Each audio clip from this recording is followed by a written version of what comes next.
Alors Mercedes revient sur le drama du DRS. Ils avaient testé le DRS d'Hamilton avec le triple de la force requise. L'aileron arrière d'Hamilton avait réussi avec les premiers tests. C'est quand même bizarre alors. Mike Elliott, le directeur technique de l'équipe, explique aujourd'hui que la voiture avait la bonne mesure mais qu'elle a tout de même échoué au test. La réponse simple est que nous avons échoué à un test que nous avions besoin de passer. C'est en fait un peu plus nuancé que ça. Dans les règlements, il y a deux choses. Il y a un règlement technique, qui sont les règles que nous devons passer, et puis il y a des choses qui sont des directives techniques. Elles sont publiées par les FIA. En général, ce sont des explications sur la façon dont ils vont appliquer ces règlements. Il décrit ensuite le fonctionnement normal du DRS et les dimensions qui servent de cadre à son fonctionnement. Dans ce cas, vous avez le plan principal de l'aileron arrière et vous avez une ailette au-dessus. Il y a une règle qui stipule qu'il y a un espace minimum entre ces ailettes et un espace maximum lorsque le DRS s'ouvre. Cet espace maximum est de 85 mm. C'est écrit dans ce règlement et c'est un test que nous avons effectivement passé.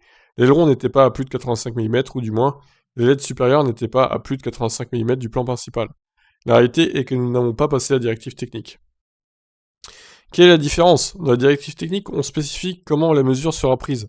Ce qu'ils disent, c'est que nous devons passer un test où ils poussent un cylindre de 85 mm de diamètre dans cet espace. Ils doivent être capables de le pousser avec une force minimale de 10 Newton.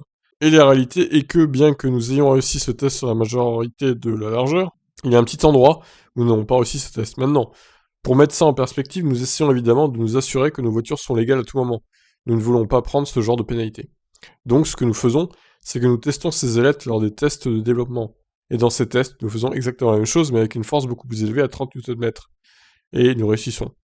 Nous testons également ces ailettes lorsque nous arrivons sur le circuit, donc le mercredi ou le jeudi matin.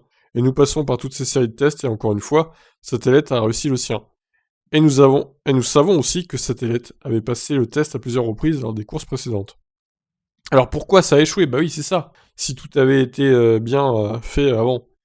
Elliott indique que l'aileron arrière est toujours avec la FIA. Ils n'ont pas encore trouvé la cause de l'échec. Pour une raison que nous ne comprenons pas encore, nous avons eu une sorte de problème de fiabilité, qu'il s'agisse de dommages sur la piste ou de quelque chose qui a pris du jeu. Nous ne pouvons pas encore le savoir car cette aile est encore sous scellée du côté de la FIA. Lorsqu'on lui a demandé comment l'équipe avait commencé à digérer un tel week-end, Elliott a déclaré la réalité que pour moi, personnellement, je ne l'ai pas encore digéré. En parcourant les données avant de donner le compte rendu au personnel de l'usine, c'était de vraies montagnes russes depuis les essais 1. Nous ne sentions pas que nous étions assez rapides pour trouver le rythme, trouver nos marques. Et nous sommes finalement arrivés à notre qualif, la plus dominante que nous ayons eue de toute l'année, pour ensuite avoir une pénalité avec Lewis. Et ensuite, une course incroyable de Lewis pour effectivement effacer l'équivalent de 25 pénalités. 25 places de pénalité donc, pour gagner cette course.